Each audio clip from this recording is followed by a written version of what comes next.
Hello friends, let us continue today another important topic regarding the seventh topic that is lenses, that is human eye, ज्याला आपण मानवी डोळा असं म्हणतो. It is an optical instrument in which the light rays are falling on the lens and they get refracted and we are getting an image. We have to see what is the construction of human eye, what are the different parts which are present in the human eye and how they work. लक्षात ठेवा, मानवी डोळा आणि camera ह्याच्या रचना जवळपास सारख्या आहेत.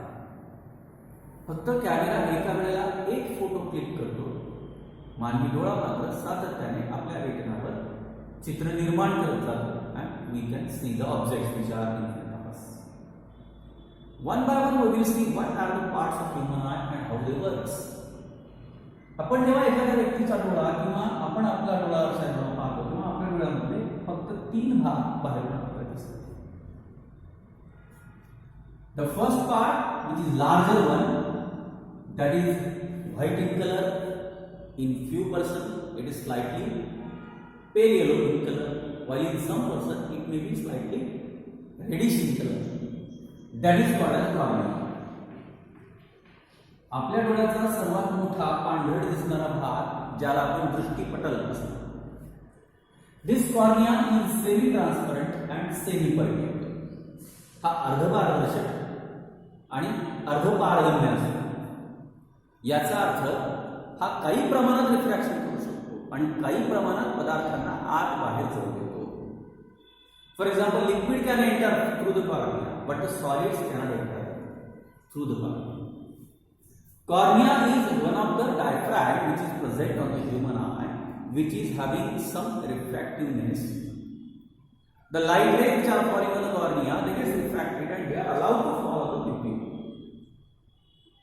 आपल्या डोळ्याला सर्व दिशांनी येणारे प्रकाश किरण पडल्यानंतर त्यांना थोडंसं वळवून प्युपिलवर पाठवणे याला आपण कॉर्निया म्हणतो. कॉर्निया पांढरा किंवा मग पेल येलो कलरचा किंवा मग थोडासा रेडिश असू शकतो. What is the colour of cornea? It will not decide the vision of the person.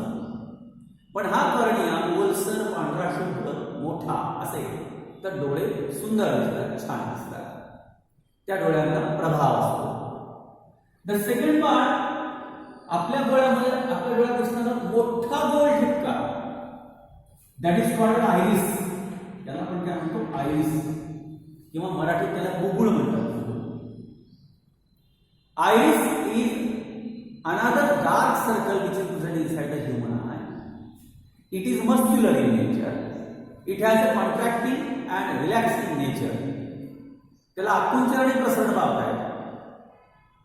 आपल्या डोळ्यामध्ये हा iris particularly is black in colour. In some person it may be slightly brown in color, chocolatey color चे iris दिसतात. In some cases they will be greenish in color, त्याला घारे डोळे असं म्हणतात. While in very few cases it may be bluish in color. सागर जैसे नाते त्याला निळसर झाक असते iris मध्ये. The color of iris totally will be decided by the genes which are coming from our generations. मागच्या पिढीतून पुढच्या पिढीकडे येणारे जनुक याचा रंग ठरवतात. आयरिसचा कलर काय आहे यावर सुद्धा आपली गोष्ट ठरत नसते. It makes no difference in the vision. त्यानंतर डोळ्याचा सर्वात छोटा गोल ठिपका याला म्हणतात प्युपिल. मराठीमध्ये याला आपण बाहुली असतो. This pupil is one of the main entrance through which the light rays are entering inside the human eye. मानवी डोळ्यात शिरणाऱ्या प्रकाशाचा हा मार्ग आहे, त्याला आपण pupil. Through the pupil the light rays are entering and they are falling on the eyes. इतका छोटा गोल ठिपका आपल्याकडे, त्याच्यातून प्रकाश किरण जातो. फक्त या गोल ठिपक्यावर जर आपण अवलंबून राहिलो असतो तर आपल्याला फार कमी दिसला असतो. पण ती उणीव हा कॉर्निया बनून the cornea is having refractive nature. So the light rays which are falling on the cornea, they get refracted and they are entering inside the pupil, and all the possible rays which are coming from all possible directions which are in front of us, they are going inside the human eye. Last one is eyelid. याला पापण्या म्हणतो. They are also visible. आपण समोर एखाद्या व्यक्तीचा डोळे पाहत असताना आपल्याला आयलिड पण दिसतात, पापण्या. These eyelids are necessary to give rest to the human eye. मानवी डोळा अत्यंत लवकर थकणारा अवयव, म्हणून एका मिनिटामध्ये कितीतरी वेळेला आपल्या पापण्या अशा उघडझाप करतात. तेवढ्या क्षणासाठी किंवा एखाद्या क्षणाच्या कित्येक शेकडो अंश भागासाठी आपल्या डोळ्यांना काय दिलं जातं? विश्रांती दिली. So these are four parts which are visible to us, that is eyelid, pupil, iris and cornea. बाकीचे जे भाग आहेत त्यासाठी आपल्याला मानवी डोळ्याची आडवी प्रतिकृती पाहिजे. Here in front of you a diagram is drawn which is a transverse section of human eye. मानवी डोळ्याचा आडवा छेद तुमच्यासमोर काढलेला आहे. आता परत एकदा आपण एक गोष्टी बघू. What are the parts and how these parts are? मी आता सांगितल्याप्रमाणे सर्वात महत्त्वाचा पार्ट कोणता? Cornea. Cornea is a semi permeable and semi transparent diaphragm present on the human eye. मानवी डोळ्याचा हा अर्धपारदर्शक आणि अर्धपारगम्य असा पडदा. या पडद्यावर सगळ्या बाजूने येणारे प्रकाश किरण रिफ्रॅक्ट होऊन कुठे पाठवले जातात? They are allowed to fall on the lens. After cornea second part is iris. हे बघा, हा आयरिस वरून आलेला आणि खालून आलेला भाग, मांसल भाग. This is deciding what will be the size of that pupil. Iris किती प्रमाणात कॉन्ट्रॅक्ट होतं आणि किती प्रमाणात रिलॅक्स होतं त्यावरून प्युपिलचा आकार. हे बघा, इथे काढून दाखवतो. समजा हे आयरिस आहे आणि हे प्युपिल आहे. हा आयरिसचा भाग आहे, हा मांसल भाग, हा आयरिसचा भाग. And this is pupil. हे pupil किती मोठा असावा किंवा किती छोटा असावा, it will be decided by the iris. If the iris is contracting, the pupil enlarges. If the iris is expanding, the pupil becomes smaller. डोळ्याची पाहुणी लहान किंवा मोठी करण्याचं काम आयरिस करते. असं का करावं लागतं? डोळ्यावर जर जास्त प्रमाणात प्रकाश किरण पडत असतील तर प्युपिल should become small. कमी प्रमाणात डोळ्यात प्रकाश गेला, भक्क प्रकाश आपल्या डोळ्यावर पडला तर आपल्या डोळ्याचे बारीक होतात, किलकिले होतात. यावर कमी उजेड असेल तर आपण डोळे फाडून बघतो. कमी उजेडाच्या वेळेला they get contracted, the pupil becomes larger, more light is entering inside the human eye and we can visualize the pictures which are in front of us. म्हणजे आपल्या डोळ्यातील बाहुलीचा आकार कमी किंवा जास्त करणे, it is the function of iris which is a muscular part. This muscular part gets expanded or contracted, म्हणजे त्याचा आकुंचन किंवा प्रसरण होत असतं आणि त्यावेळेला त्या प्युपिलचा आकार लहान किंवा मोठा होतो. This is the second part of iris. To the iris another muscles are connected, that is ciliary muscles. These muscles are holding this iris. आपल्या डोळ्यातल्या नेत्रभिंगाला पकडून ठेवण्याचं काम ciliary muscles करतात. With the iris, the ciliary muscles are connected. These ciliary muscles are joined to the eyelids, and they are holding the eyelids, and also they are changing the size of the eyelids, changing the size of the eyeball. या डोळ्याचा आणि पर्यायी भिंगाचा आकार कमी जास्त करण्याचं काम सुद्धा ciliary muscle करतात. हे नेमकं काय आहे तुम्हाला म्हणतात? ciliary muscle याला मराठीमध्ये समायोगी स्नायू म्हणतात. हे समायोगी स्नायू दोन कामं करतात. एक, भिंगाला पकडून ठेवतात आणि दोन, भिंगाचा आणि पर्यायाने नेत्रगोलाचा आकार कमी असतो. It is necessary to see the distinct objects as well as the nearby. खूप दूर अंतरावरचा पदार्थ पाहण्यासाठी आणि खूप जवळचा पदार्थ पाहण्यासाठी आपल्या नेत्रभिंगाचं नाभी अंतर सतत बदलावं. Because we know that a convex lens has a particular focal length, and if on that convex lens the light rays are falling from distant object or nearby object, they may not match to the focal length. That's why this is adjusted. But पुढे बघूया. The third part is ciliary muscles. The fourth part is pupil. Pupil म्हणजे आपल्या डोळ्यातलं सर्वात लहान छिद्र. What is pupil? It is the aperture of the light rays. It is the way through which the light rays are falling on the human eye. आयलिड्स. मानवी डोळ्यातील नेत्रभिंगावर प्रकाश पडण्यासाठीचा मार्ग आहे. हा सर्वात छोटा मार्ग आहे. Pupil will allow to enter the light inside the human eye. Then crystalline lens, स्फटिक रूपातलं बहिर्मुख लिंग या ठिकाणी. It is a convex lens. आता गंमत अशी, आपल्या डोळ्यामधलं बहिर्मुख लिंग हे कसं बनलेलं असतं? It is made up of jelly type protein material. Jelly, jams and jellies तुम्हाला माहिती आहे. जाम्स जेलीज तुम्ही बघत असता. तर त्या जेली सारखा हा पदार्थ आहे, प्रथिनांनी बनलेला आहे आणि अत्यंत स्वच्छ, नितळ, पारदर्शक अशा प्रकारचा. It is very clear, very transparent and it is made up of jelly type of proteins material. आपल्या डोळ्यामध्ये प्रथिनांचे बनलेले जेली सदृश पदार्थासारखे अत्यंत स्वच्छ, नितळ, पारदर्शक अशा प्रकारचे बहिर्मुख लिंग आपल्या डोळ्यामध्ये असतात. This convex lens is necessary to form the images on the retina. So the light rays will enter on this, then they get refracted and they are falling on the diaphragm. बघा, 5 भाग डायफ्रॅगचे आपण बघितले. Iris, a muscular part which contract and relax to change the size of the pupil. Ciliary muscle, these are the muscles which are holding the eyelids. Similarly, they are changing the size of the eyelids and size of the eyeball. Pupil, it is the aperture of the light ray which is allowing the light rays to fall on the eyelids. Crystalline convex lens which is made up of proteinous jelly type material which is very clear and transparent. Cornea, it is the external diaphragm on the human eye which is semi-transparent and semi-permeable, which is allowing the light to refract and enter inside the pupil. आता जरा उजवीकडे सरकूया. This is a sclerotic coat which is coating to the retina. सर्वात महत्त्वाचा भाग म्हणजे याला दृष्टिपटल म्हणतात. What is the retina?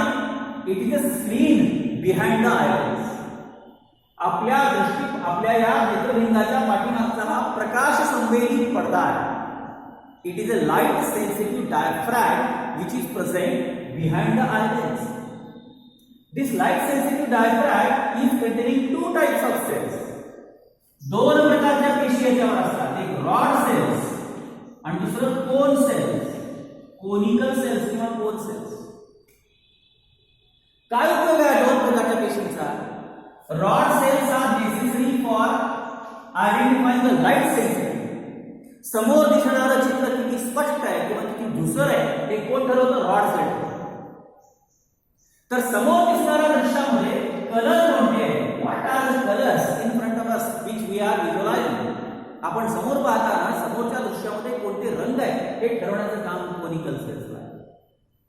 लक्षात ठेवा मुलांनो, माणसाला निसर्गाने दिलेले हे वरदान आहे. आपल्या डोळ्याला, आपल्या दृष्टिपटलाला कोनिकल सेल्स आहेत म्हणून आपण रंग ओळखू शकतो. जनावर, कुत्रे, मांजरे हे रंग ओळखू शकत नाही. They doesn't have conical cells and that's why they cannot identify the colors. There are several types of animals which cannot identify the colors, but human being has a worship which is given by the nature that we have conical cells, and because of that conical cells we can identify the colors. आता बघा काय होतं. The rays are entering, they are falling on the convex lens. The convex lens is refracting that light and it is forming an image. समजा इथे image तयार होते. समजा या पदार्थाची इथे अशी image तयार होते.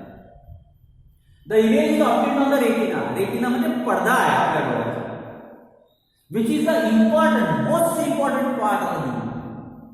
मानवी डोळ्याला लेन्स खराब होतं, लेन्स बदलता येतं, पण रेटिना खराब असेल तर रेटिना आपल्याला बदलता येत नाही. मग आय ट्रान्सप्लांट म्हणजे डोळे बसवावे. एखाद्या नेत्रदान केलेल्या व्यक्तीचे डोळे ताबडतोब आपल्याला बसवावे लागतात, तर मग त्या रेटिनाचा त्या माणसाच्या डोळ्यातले रेटिनाच कडून बसवले जातात. Retina is the light sensitive diaphragm present behind the eyelids which are forming the images. These images are sent to the optic nerves. हे इमेज तयार झालेले कुणाला पाठवले जातात? ऑप्टिक नर्व्हला. पण गंमत अशी आहे, तयार झालेले चित्र जशा तसं पाठवलं जात नाही. तयार झालेलं जे चित्र आहे त्या चित्राच्या बाबतीमध्ये आपल्या लक्षात येईल, the light sensitive diaphragm is converting that into what? It is converting into codes. तयार झालेलं चित्र हे कोड्स मध्ये विद्युत संकेतात इलेक्ट्रिकल इम्पल्स म्हणतात. It is converted into electrical impulse and then it is sent to the optic nerves. Optic nerves are connected to the brain and we can decode it and we can identify the picture which is seen by us. आपल्या दृष्टिपटलावर तयार झालेले चित्र विद्युत संकेताच्या रूपामध्ये optic नर्व्हला दिले जातं. Optic nerve ते मेंदूला पाठवतात. मेंदू त्याला परत डिकोड करतो आणि आपल्याला दिसतं. दिसण्याची प्रक्रिया मेंदूत घडत असते डोळ्यांच्या साहाय्याने. डोळे काही पाहत नाही. लक्षात ठेवा. पाहण्याची प्रक्रिया कोण करतो? मेंदू करतो. फक्त डोळ्याचं काम आहे चित्र तिथपर्यंत नेऊन पोहोचवणे. ते चित्र विद्युत संकेताच्या स्वरूपातून पोहोचवलं जातं आणि मग आपल्या डोळ्यांना दिसतं. That's why you human eye are connected to the brain. म्हणून इथे मसल्स दिलेले आहेत. जुन्या अभ्यासक्रमामध्ये मसल चित्रात दाखवलेलं नव्हतं. तुम्हाला दाखवले these are the muscles which are connecting the human eye to the brain. आता राहता हा भाग ही पोकळी आहे का? नाही. इथे सुद्धा जेलीसारखा पदार्थ आहे. त्याला ॲक्वियस ह्युमर म्हणतात. It is called as aqueous humour which has a refractive index which is nearly to the eyelids. भिंगाचा जेवढा refractive index आहे तेवढाच refractive index या पदार्थाचा पण असतो. त्याच्याने हा डोळा भरलेला असतो. त्याला ॲक्वियस ह्युमर म्हणतात. which is helping for the refraction of light and they are falling on the retina. So human eye works this way. These are the different parts which are present in the human eye and they are collectively working and they are forming an image. आता शेवटचा भाग राहिला accommodation. 2 मिनिटात सांगतो. Accommodation म्हणजे का? या मेट्रोपोलाचा किंवा या नेत्रबिंदाचा आकार चपटा करणे किंवा उभट करणे. असं का करावं लागतं? When we are looking to the distinct object. आपण खूप दूर अंतरावर जर पाहत असतो तर ते दूर येणारे प्रकाश किरण जवळ येत वाटतात आणि इथेच कुठे and we can't see the image. For this purpose to increase the focal length. To increase the focal length, the size of the eyeball as well as the size of the eyelids must be changed. यासाठी या नेत्रबॉलाला चपटा करणे किंवा नेत्रबिंदू फुगीर करणे हे काम कोण करतं? सिलियरी मसल्स करतात. It is called as self accommodation. किंवा दुसरा प्रकार होतो. If suppose we are looking to the nearby object. आपण खूप जवळून पाहतो. जवळून येणारे प्रकाश किरण डोळ्याच्या मागे पडतात. They cannot form the image on the retina. असं करताना मग आता या नेत्रबिंदाचा आकार बदलावा लागतो. The focal length must be decreased. So for this purpose the eyelids must become thin और the eyeball must become elongated. हा नेत्रपोल उभट करावा लागतो किंवा हे बिंदू चपट करावा लागतो. तर मग ती प्रतिमा जवळ येऊ शकते आणि आपल्याला रेटिनावर बघता येऊ शकते. For this purpose, the change in the size of the eyeball, the change in the size of the eyelids is automatically done by the ciliary muscles. This process is called as accommodation power of the human eye. मानवी डोळ्याची समायोजन शक्ती. आपला डोळा झटकन लांबचा बघू शकतो, झटकन जवळचा बघू शकतो. खरं तर एकच भिंत आपल्या डोळ्यात आहे. That convex lens has a fixed focal length, but then also we can see the distinct objects. Also we can see the nearby objects because of the self-accommodation power which is made by ciliary muscles. This is all about the human eye. You should look at this picture and write the total construction of the human eye. Thank you. We'll stop here.